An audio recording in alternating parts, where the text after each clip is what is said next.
Halo animers, kembali kita akan melanjutkan anime yang berjudul Amanedi Yukatsu. Di part kedua ini, atau episode 5-8, ceritanya memperdalam karakter Bhiksuni, para penjaga Iko. Dan ternyata mereka memiliki kemampuan Rikodu yang tersembunyi. Bagaimana kisah cinta segitiga panas antara Iko, Chitose, dan Kazumi? Kita saksikan saja nanti di Alunime kali ini. Tidak usah banyak bacot, angkat kaki, kendorkan celana kalian agar perut bisa bernapas pas rebahan. Dan inilah Amanedi Yukatsu.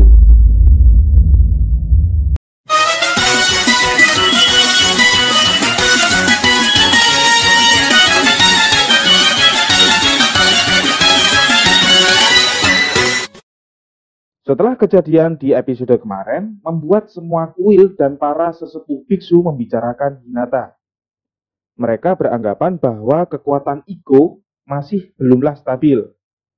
Kelima penjaga sekaligus pembimbing dia dalam hal ini adalah para biksuni muda tadi, masih belum bisa mengendalikan kekuatan yang ada di dalam diri Iko. Kogen dan para pengikutnya ternyata mempunyai niat jahat kepada Iko. Mereka akan berusaha mencegah kebangkitan kekuatan biksu suci untuk menuju kegelapan. Karena Iko ini masih dalam kondisi abu-abu nih animers. Jadi kadang dia berada di sisi terang, bisa menjadi seorang biksu suci dengan kekuatan mengerikan. Kadang juga dia bisa dalam sisi gelap, dengan kekuatan yang tidak kalah bahayanya. Tiba-tiba Kazumi muncul dari balik dinding dan mendengarkan rencana si Kogen. Ini yang masih menjadi misteri. Kazumi ini tokoh yang mencurigakan dari awal episode.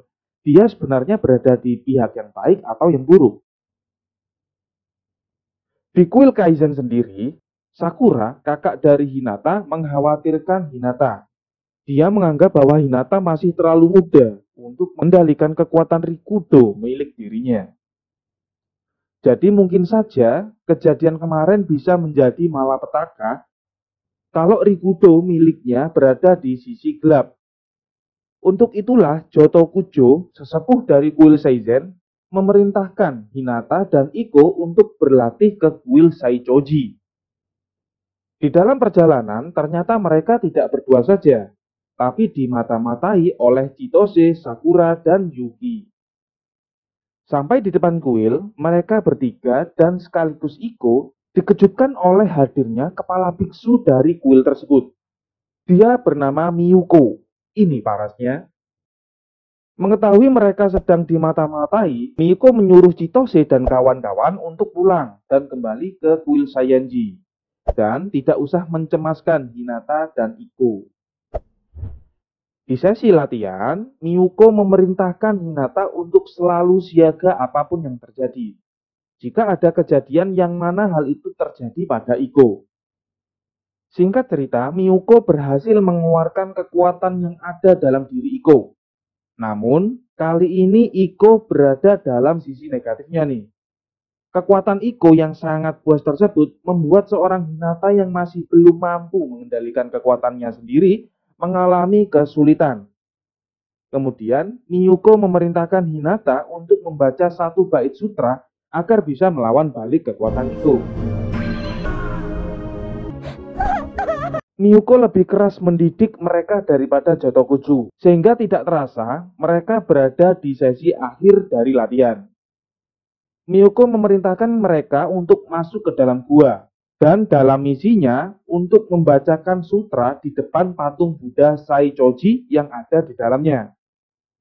Ini adalah hal yang mudah bagi si Iko, tapi terlihat wajah Hinata sangat amat ketakutan ketika dia melihat dalam gua tersebut. Miyuko menitipkan Hinata kepada Iko dan mengatakan agar apapun yang terjadi di dalam gua jangan sampai meninggalkan Hinata. Ternyata Miyuko memasukkan mereka ke dalam gua Danda, gua yang sangat angker di mana tempat para roh-roh jahat berkumpul. Roh tersebut kebanyakan dari para pendosa dan roh bekas sisa perang Jepang yang menyisakan sebagian tubuhnya di dunia, sehingga banyak roh di dalamnya adalah roh gentayangan, alias roh jahat kelas berat. Dapat dikatakan gua Danda ini adalah salah satu tempat neraka yang ada di dunia. Di dalam gua, Hinata dan Iko mengalami banyak sekali godaan dan serangan oleh roh jahat, sehingga membuat luka-luka pada tubuh mereka berdua. Kemudian scene beralih pada masa Hinata kecil, yang mana dia kala itu sedang dijahilin oleh teman-temannya. Tapi kemudian muncullah seorang iblis yang menyelamatkan Hinata dan melukai atau hampir membunuh si anak jahil tadi. Mengetahui hal itu, orang tua Hinata meminta Hinata untuk pindah dari rumah dan tinggal di dalam kuil Sayenji. Melihat hal itu, Sakura sebagai kakaknya tidak terima dan bersikukuh untuk menyertai Hinata kemanapun dan dimanapun. Di lain tempat, Sakura merasakan firasat buruk yang terjadi pada adiknya. Kemudian, dia dan kawan-kawan lainnya bersepakat untuk mengunjungi Hinata hanya 1 hari saja. Lalu mereka berlima menuju ke kuil Saichoji menggunakan kereta. Di dalam kegalauannya dan tekanan batin yang saya nggak tahu seberapa dalamnya, Hinata malah memilih untuk mengikuti teman iblisnya. Melihat hal itu, Iko berusaha mencegahnya. Iko yang mengalami halangan dari para teman iblis milik Hinata itu pun mengatakan bahwa Hinata adalah seorang yang egois. Dia memilih teman iblisnya daripada melihat perjuangan kakaknya Sakura. Dan kala itu pun Hinata sadar dan memilih untuk kembali bersama Iko. Melihat Hinata berhasil keluar dari dalam gua Danda, Sakura dan rekan-rekannya sangat bahagia kala itu. Dan oleh ulahnya yang keluar kuil tanpa pamit, tidak mengerjakan tugas kuil, mereka malah menerima hukuman dari Jotokujo untuk menetap dan wajib diperbantukan di kuil Saichoji untuk sementara waktu. Di akhir episode ternyata Miyuko dan Haruka ada hubungan tersendiri nih, yang saya sendiri juga tidak tahu. Sedangkan Hinata dan Sakura ternyata bukanlah kakak adik, melainkan sepupu. Di suatu pasar ketika Iko, Yuki, dan Sumi sedang berbelanja, ada hal yang aneh. Mereka dikagetkan dengan banyaknya anjing di area situ mengejar Sumi. Si anjing-anjing ini tersebut menjilatinya.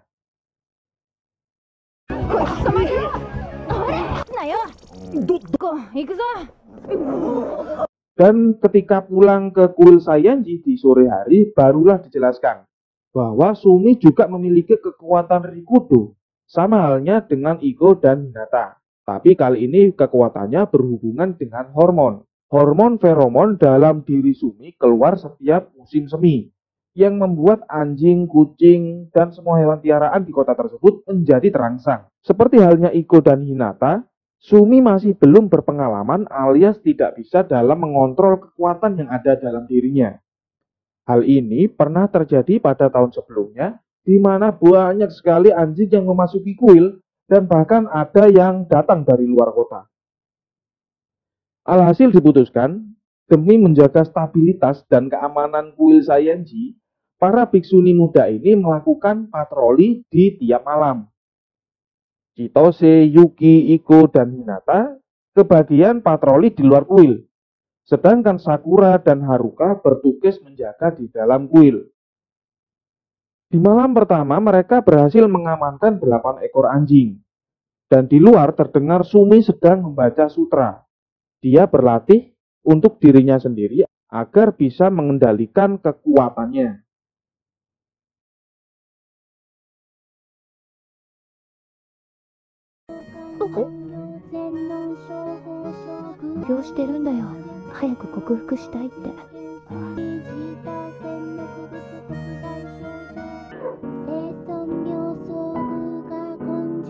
Di malam kedua tidak berbeda jauh dari patroli malam sebelumnya. Setelah mandi, Sumi bertemu dengan Iko. Dia mengatakan bahwa tangannya terkena gigitan dari banyak anjing. Sumi meminta maaf bahwa dia merepotkan rekan biksuni lainnya. Iko menjawab bahwa Sumi harus bisa berjuang agar kekuatannya bisa dikontrol. Mendengar hal tersebut, Sumi langsung tersinggung dan mengatakan kekuatan Iko juga sama-sama masih belum bisa mengendalikannya. Di akhir percakapan tersebut, Iko mengatakan, kita harus berjuang bersama, dan dia akan melindungi Sumi apapun yang terjadi. Di sekolah, Iko mendapatkan pelukan dari Kazumi. Dia mengatakan akan ikut dalam operasi anjing. Maksud saya ikut dalam patroli malam di kuil bareng para biksuni lainnya. Yang mana kala itu membuat Chitose cemburu. Di malam ketiga, seperti biasa, Sumi sedang membaca sutra, berlatih, dan lain sebagainya ya. Sedangkan para temannya sedang berpatroli melindungi kuil. Di tengah tugasnya, Kazumi masih sempat-sempatnya menggoda Iko. Lalu tiba-tiba muncullah anjing dari dua sisi. Chitose handle di sisi satunya dan Iko handle di sisi lainnya. Setelah mengendalikan anjingnya, Chitose kaget kalau Iko dan Kazumi hilang begitu saja. Seperti dugaan, si Kazumi membawa Iko pergi ke semak-semak dan berencana untuk membangkitkan kekuatan yang ada dalam dirinya. Ini si Iko beruntung sekali ya punya teman yang peduli seperti Kazumi. Tapi kejadian tersebut dipergoki dan dihentikan langsung oleh Chitose. Dan tiba-tiba para anjing liar tadi dari berbagai penjuru berhasil masuk ke dalam kuil. Karena tentu saja tidak ada yang menjaga di luar kuil. Ini mengakibatkan para biksuni kala itu kewalahan.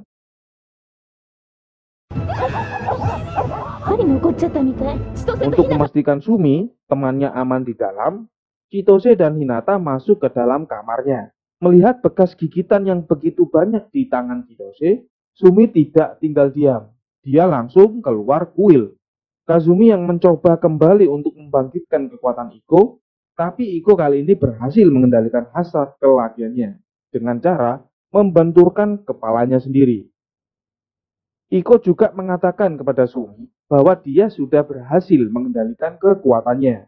Melihat hal itu, Sumi langsung mengeluarkan kekuatan yang ada dalam dirinya untuk bisa mengendalikan anjing-anjing liar yang ganas dan itu berhasil. Semua anjing yang tadinya ganas sekali ini menjadi tenang. Di akhir episode kita ditunjukkan bahwa ternyata Kazumi sedang melakukan rencana dengan anak buah si Kogen, si aliran Seitin Shinryu. Di sebuah rumah sakit, ketika para biksuni menjenguk Iko, Yuki memberikan sebuah makanan hasil masakannya. Tapi bisa dilihat, wajah Iko jelas makanan tersebut tidaklah enak. Kemudian mereka melihat ada seorang bocah yang tidak mau disuapin oleh si suster. Karena bocah tersebut ingin disuapin langsung oleh kedua orang tuanya. Karena kedua orang tua bocah tersebut sibuk dan bekerja keras demi suap nasi, akhirnya kedua orang tuanya tidak bisa hadir dan menjenguk si bocil tersebut. Si Yuki langsung menasihati si bocil tersebut dan mengatakan dia harus menuruti apa kata suster tersebut bila ingin sembuh. Namun bocil tersebut tetap tidak mau, bahkan mengejek masakan Yuki tidak enak. Akhirnya Yuki dan bocil tersebut berada dalam sebuah perdebatan dan terikat dalam perjanjian. Yuki bilang bila dia berhasil membuat masakan yang enak, bocil tersebut harus ikut operasi. Dan bila masakan Yuki nggak enak, Yuki harus rela menuruti apa maunya si bocil. Saya nggak tahu sampai sejauh ini kenapa anak ini sakit dan kenapa dia harus operasi ya. Kita lanjut saja. Sampainya di kuil, Yuki langsung ditegur oleh para temannya. Karena itu adalah tindakan yang mustahil dilakukan. Karena Yuki sendiri anak yang tomboy. Jangankan memasak, jadi wanita yang anggun saja dia tidak bisa. Di sesi rapat tersebut, Yuki meminta bantuan Sumi untuk mengajarinya dia memasak. Ternyata menurut Joto Kojo, Yuki memiliki kekuatan yang tersembunyi juga. Dia memiliki kekuatan Asura, yang mana untuk membangkitkan kekuatannya, dia harus bertarung dalam tantangan. Dan dia harus terlibat serius dalam konflik tersebut. Di sekolah, mereka menggunakan dapur sekolahnya untuk latihan. Dan disepakati, kalau kali ini dia akan membuat masakan nikujaga. Nikujaga adalah masakan berbahan dasar daging dan kentang sebagai menu utamanya. Ternyata lagi-lagi ada Kazumi yang ikut-ikutan memasak. Dan membuat hawa pertarungan antara Chitose dan Kazumi semakin kental. Dengan ketekunan Sumi dan instruksinya, si Yuki berhasil memasak nikujaga. Tapi tentu saja tidaklah enak. Di tengah-tengah kegagalan dan keputusasaan Yuki, teman-temannya memberikan alternatif. Bagaimana kalau masakan yang dibawa besok ke si Bujil, masakannya si Sumi? Toh anak tersebut tidak tahu siapa yang memasak.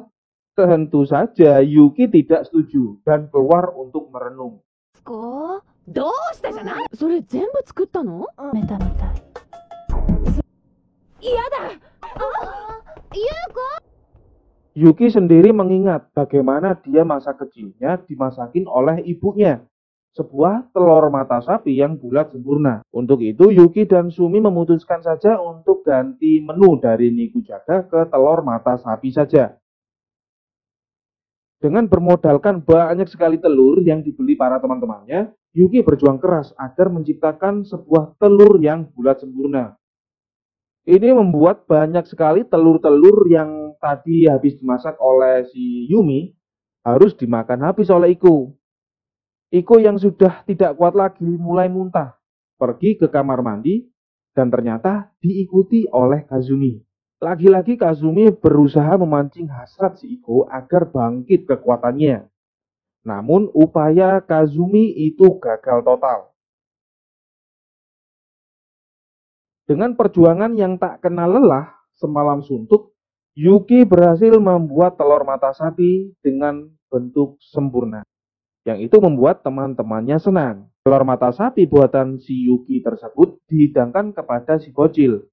Dan si bocil pun senang. Oke, itu saja video alur cerita di Amanete Yokatsu part kedua kali ini. Banyak sekali kesimpulan yang kita dapat bahwa bagaimanapun dan dalam kondisi manapun, teman dekatlah yang mampu memberikan kita semangat. Bukan pinjol ilegal. Tidak bosan-bosannya mengingatkan animers lainnya untuk menekan tombol subscribe dan like di bawah ini. Pekerjaan yang tentu saja mudah namun akan berdampak besar untuk perkembangan channel ini ke depannya. Saya undur diri sekaligus pamit. Bye animers.